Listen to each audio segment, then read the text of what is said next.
আজ ৪ঠা মে জানাবো আজকের গুরুত্বপূর্ণ ২০টি তাজা খবর। প্রথমেই জেনে নেব শিরোনাম। গণকেন্দ্র যেন দুর্গা, কলকাতার রাস্তায় বাড়তি ৩,০০০ পুলিশ। গণনার আগে তৃণমূলকে হুঁশিয়ারি, অধীরের বিস্ফোরক অভিযোগ তোলপাড় বাংলা। প্রাথমিক টেন্ডে কাটাকি টক্কর, নবান্ন কার দখলে, সেই উত্তাপে ফুটছে বাংলা। তৃণমূল না বিজেপি, জিতবে কে? গণনার আগেই বিদেশের মাটিতে সট্টা বাজারে উঠছে লাখ লাখ টাকা। সাত সকালে এগিয়ে গেল বিজেপির কোন কোন প্রার্থী। গণনার ১২ ঘন্টা আগে নোয়াপাড়ার ভিভিপ্যাট স্লিপ, রাস্তায় তৃণমূলের বিস্ফোরক অভিযোগ, চাঞ্চল্য। পরে সামনে এলো বড় তথ্য। নন্দীগ্রামে এগিয়ে শুভেন্দু অধিকারী, কত ভোটে? Latest update. ভোট প্রচারে এআই এর দাপট, সরকত মাতচর থেকে এসছে কলতান, কৃত্রিম বুদ্ধিমত্তাও লেখা হচ্ছে গান, মিলছে সুর। রুদ্ধশ্বাস লড়াই, নন্দীগ্রামে এগিয়ে শুভেন্দু, ভবানীপুরে লিড মমতার। গণনা কেন্দ্রে নিরাপত্তা নিয়ে নিশ্চিত সিও মনোজ আগরওয়াল, বিজয় মিছিল মিলছে না সুব্রত গুপ্তার। পরিবর্তন হলে বাজাতে হবে, প্রবর্তনে বিজেপি নেতার শর্ত শুনে হতবাক বাজনা পার্টি। ফলতার কাণ্ডে কড়া পদক্ষেপ ইঙ্গিত, ২৪২ জনের বিরুদ্ধে রিপোর্ট জমা করল কমিশনে। সকাল থেকেই কাটা টক্কর, তৃণমূল বিজেপির হাড্ডাহাড্ডি লড়াই। বাংলার মনোজ দেবার কে? আসছে বিস্তারিত খবরে। ভোট গণনা কেন্দ্রের বাইরে দ্বিতীয় স্তরের নিরাপত্তা। গণনা চলাকালীন বা তার শেষে কোনো অশান্তি এড়াতে সোমবার শহরের বাইরে রাস্তায় নেমেছে অতিরিক্ত ৩,০০০ পুলিশ। থাকছেন অতিরিক্ত পুলিশ কমিশনে যুগান্ত পুলিশ কমিশনার, ডেপুটির কমিশন পদমর্যাদার পুলিশ কর্তারা। গণনা শেষ হওয়ার পরে ফের পুলিশকে নিয়ে সারা শহর জুড়ে কেন্দ্রীয় বাহিনী টহল দেবে বলেই খবর। লালবাজারের সূত্রে জানিয়েছেন সোমবার সকাল থেকেই কলকাতার ৮টি গণকেন্দ্রের গণনা হবে। সেগুলি হচ্ছে নেতাজি ইনডোর স্টেডিয়াম, আলিপুরের হোস্টিং হাউস কমপ্লেক্স, যাদবপুরে এপিসি রায় পলিটেকনিক কলেজ, আলিপুরের জাসেস কোর্ট রোডের বিহারীলাল কলেজ, ডায়মন্ড হারবারের রোডের saint Thomas boys school, lord Sinha রোডের Sakhawat memorial government school high school, girls high school, Beltala রোডের বালিগঞ্জ গভর্নমেন্ট হাই স্কুল ও বালিগঞ্জ সার্কুলার রোডে বাবা সাহেব আম্বেদকর এডুকেশন ইনস্টিটিউট। প্রত্যেক কটি গণনা কেন্দ্রের ভিতরে ত্রিস্তরের নিরাপত্তা ব্যবস্থা থাকছে। ভেতরে থাকছে কেন্দ্রীয় বাহিনী, সশস্ত্র পুলিশ আধিকারিক ও সশস্ত্র পুলিশ কনস্টেবল। গণনা কেন্দ্রের বাইরে থাকছে যথেষ্ট নিরাপত্তা। কেন্দ্রে ২০০ মিটারের মধ্যে কোনো সমর্থককে ঢুকতে দেওয়া হবে না। একাধিক রাজনৈতিক দলের সমর্থক কেন্দ্রের বাইরে উপস্থিত থাকবেন, তাদের মধ্যে যেন তফাৎ থাকে সেদিকে নজর থাকবে পুলিশের। গণকেন্দ্রগুলির বাইরের গেট থেকে ২০০ মিটার পর্যন্ত থাকবে প্রথম স্তরের নিরাপত্তা, এরপরে থাকবে দ্বিতীয় স্তরের নিরাপত্তা। ভোটের ফল ঘোষণার পরে যাতে রাজনৈতিক দলের সমর্থকরা কোনো অশান্তি করতে না পারে সেদিকে কড়া নজর থাকছে পুলিশের। ভোট প্রাপ্তি জেতার পর যে রাস্তাগুলি দিয়ে বিজয় মিছিল বের হবে সেদিকে নজর দেবে পুলিশ। প্রত্যেক কটি মিছিলের সঙ্গে যাতে পুলিশ থাকে সেই ব্যবস্থা করা হচ্ছে। মিছিলে থাকা কোনো সমর্থককে যাতে এলাকায় গোলমাল না করে অথবা মিছিলের ওপর যেন কোনো হামলা না হয়, পুলিশের পক্ষে সেই ব্যাপারে নজর দেওয়া হচ্ছে। কোথাও গোলমাল বা অশান্তির খবর পেলে সেখানে হাজির হতে পারে কেন্দ্রীয় বাহিনী। রবিবার কলকাতার পুলিশ কমিশনের অজয় নন্দব ও লালবাজারের পুলিশ কর্তা গণকেন্দ্রগুলি পরিদর্শন করেন।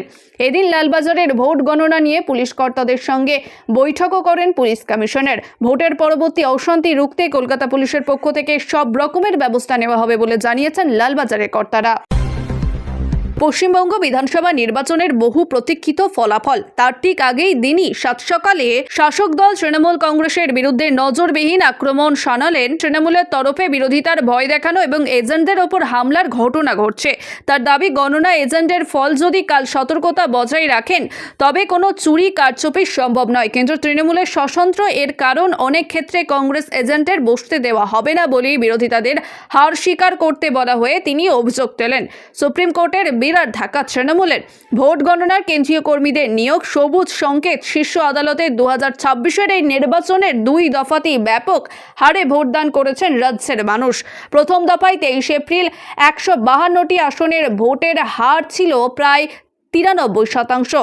অন্যদিকে দ্বিতীয় দফায় ২রা মে ১৪২টি আসনে ভোটদানে ৯২% ছড়িয়ে গিয়েছে। বিপুল এই জনজোয়ারের প্রসঙ্গে অধীর চৌধুরী বলেন, মানুষ এখন বিশ্বাস করতে শুরু করেছেন যে তাদের ভোটের দাম আছে। তবে এই রেকর্ড ভোটদানের পিছনে তিনি এসআইয়ের আতঙ্ককেও অন্যতম কারণ হিসেবে চিহ্নিত করেছেন।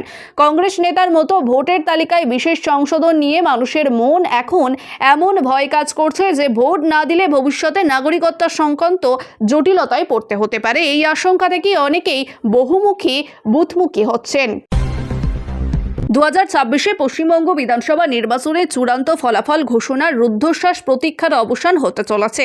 আজ সোমবার সকাল 8টা থেকে শুরু হওয়া ভোট গণনার প্রাথমিক প্রবণতা বা আলি ট্রেন্ড অনুযায়ী ঘাসফুল ও পদ্মফুল শিবিরের মধ্যে হাড্ডাহাড্ডি লড়াই বা কাটাকি টক্কর পরিলক্ষিত হচ্ছে। প্রথম ঘন্টার গণনা শেষ পাওয়ার তথ্য অনুযায়ী অনেক জায়গায় বিজেপি তৃণমূলকে সামান্য ব্যবধানে ছাপিয়ে গেলেও লড়াই চলছে সমান সমান। বিশেষ করে ভবানীপুর কেন্দ্রের মুখ্যমন্ত্রী মমতা বন্দ্যোপাধ্যায়ের সঙ্গে শুভেন্দু অধিকারীর ব্যবধানের প্রতি মুহূর্তে ওঠানামা করছে, যা বঙ্গবাসীর রক্তচাপ বাড়িয়ে দিচ্ছে। পরিবর্তনের হাওয়া নাকি প্রবর্তনের হ্যাটট্রিক? এবার নির্বাচনে নানার কারণে ঐতিহাসিক স্বাধীনতার পর এই প্রথম বাংলায় 92% গণ্ডি ছড়িয়ে ভোটদানের হার। রাজনৈতিক বিশেষজ্ঞদের মতে ভিন রাজ্য থেকে বিপুল সংখ্যক পরিযায়ী শ্রমিকরা ঘরে ফেরা এবং তাদের স্বতঃস্ফূর্তভাবে অংশগ্রহণ এবার এক্স ফ্যাক্টর হয়ে দাঁড়িয়েছে। বিজেপি যেখানে আরজিকর কাণ্ডে এবং নারী সুরক্ষাকে হাতিয়ার করে অ্যান্টি ইনকামসিলিং বা প্রতিষ্ঠান বিরোধিতা হওয়ার ওপর ভরসা রেখেছে, সেখানে তৃণমূল বাজি লক্ষ্মী ভাণ্ডারের মতো জনমুখী প্রকল্প গ্রামীণ বাংলা দলের মজবুত ভিত্তি। গণকেন্দ্রের করা নজরদারি ও বিবাদ গণনার প্রক্রিয়া শুরু থেকেই বিভিন্ন জায়গা থেকে অভিযোগ পাল্টা অভিযোগের খবর এসেছে। বিশেষ করে ভবানীপুরের শাখাওয়াত মেমোরিয়াল স্কুলে তৃণমূল ও প্রায় 700 কোম্পানির কেন্দ্রীয় বাহিনীর নজরদারিতে গণনা কেন্দ্রগুলি বর্তমানে দুর্গে পরিণতি হচ্ছে। ভোটের জ্বরে ফুটছে বাংলা, চর্চায় সরগম রাজনৈতিক অঙ্গিনা, আর তারই কেমন রাজ্য বা দেশবাসীর মধ্যে সীমাবদ্ধ নেই। আন্তর্জাতিক আলিঙ্গতে চলছে চাপাউনত্তর। নির্বাচনের ফলাফল নিয়ে চলছে অনলাইন প্রোডাকশন। ঝড় উঠছে সাটা বাজারে। যেভাবে লাখ লাখ টাকার বাজি ধরা হয়েছে তা কার্যকর নজরবিহীন বইতেই মতো ওয়াকিবহল মহলের। সূত্রে খবর, আমেরিকা একটি জনপ্রিয় প্রেডিকশন প্ল্যাটফর্ম 29 এপ্রিল পর্যন্ত প্রায় $48 লক্ষ, প্রায় 400 কোটি টাকা বাজি ধরা হয়েছে। এই ডিজিটাল বাজারের সর্বশেষে ট্রেন্ড বলেছে জয়ের দৌড় সামান্য এগিয়ে রয়েছে বিজেপি। ওই মার্কেটের পরিসংখ্যা বলছে বিজেপি জয়ের সম্ভাবনা, এআইটিসি সম্ভাবনা সেখানেও 34%। বাম কংগ্রেস বা অন্যান্য দলগুলি সেখানে 1% নিচে রয়েছে। কি বলছে পরিসংখ্যান? এই পর্যবেক্ষে এপ্রিলের শুরুতেই তৃণমূল অনেক এগিয়ে রয়েছে, প্রায় 75 থেকে 80%। কিন্তু প্রথম দফার শেষ ছবিটা বদলে যায়। বিজেপির 54% পেয়ে এবারের ফেরাহাটি হয়ে ওঠে। এর মধ্যে এবার 26 থেকে 27 এপ্রিলে হঠাৎ $6 লক্ষ বেশি তৃণমূলের পক্ষে জমা পড়ে। কিন্তু দ্বিতীয় দফার ভোটের পর বিজেপি পুনরায় 56% নিয়ে শীর্ষে ফিরে আসেন। কিন্তু অদ্ভুতভাবে বিজেপি জয়ের সম্ভাবনার ক্ষেত্রে শতাংশর বিচারে এগিয়ে থাকলেও ট্রেন্ড বলিউড বা লেনদেনের পরিমাণে তৃণমূল অনেক এগিয়ে। তৃণমূলের পক্ষে লেনদেন হয়েছে প্রায় $18 লক্ষ, যেখানে বিজেপির পক্ষে $11 লক্ষ। যা দেখা যাচ্ছে বিশেষজ্ঞদের মতে হয় অনেক মানুষ তৃণমূলের হারের ওপর বাজি ধরেছেন, অথবা বড় বিনিয়োগকারীদের বিজেপি জয়ের ওপর এককালীন মোটা অঙ্কের টাকা লঙ্ঘন করেছেন, যার হাত ধরে বিজেপির শতাংশ বাড়িয়ে দিয়েছে। কিন্তু ভারতের 7টা বাজারে অন্য কথা বলছে। একটি জাতীয় সংবাদ মাধ্যমে প্রকাশিত তথ্য, দিল্লির 7টা মার্কেট তৃণমূল কিছুটা সুবিধাজনক অবস্থানে রয়েছে। তাদের পূর্বাভাস অনুযায়ী তৃণমূল 146 থেকে 149টি আসন পেতে পারে, আর বিজেপি পেতে পারে 140 থেকে 134টি আসন। এদিকে এবার রেকর্ড মাত্রায় ভোট পড়ছে বাংলায়। প্রথম দফায় ছাপিয়ে গেছে 93% গণ্ডি, দ্বিতীয় দফায় 91.41% ভোট পড়ছে, যা ভারতীয় নির্বাচনের ইতিহাসে এক অভাবনীয় রেকর্ড। এখন দেখার ভোটের ফলাফল কি বলে। সোমবার রাজ্য বিধানসভা ভোটের গণনা ও ফলাফল। তার আগেই ফের একটা বড় সিদ্ধান্ত নিল নির্বাচন কমিশন। ঘোষণা করা হলো নো ফ্লাই জোনের, অর্থাৎ পূর্ব মেদিনীপুর জেলার 4 গণনা কেন্দ্রেই নো ফ্লাই জোন। এখানে ফাটানো যাবে না বাজি, করা যাবে না বিজয় মিছিল ও গণনা কেন্দ্রগুলির কাছে জারি থাকবে 163 নম্বর ধারা BNS। ইতিমধ্যে এই মর্মে জেলা জুড়ে পশ্চিমবঙ্গের মাইকিং শুরু হয়ে গেছে।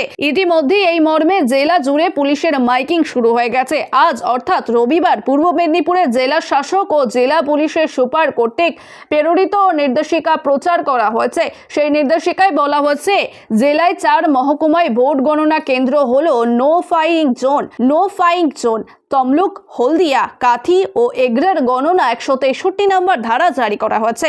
গণনা কেন্দ্রে 200 মিটারের যান চলাচল নিষিদ্ধ। এছাড়াও ড্রোন ওড়ানো নিষিদ্ধর পাশাপাশি বিজয় মিছিল, বাজি ফাটানোর ক্ষেত্রেও নিষেধাজ্ঞা জারি প্রশাসনের।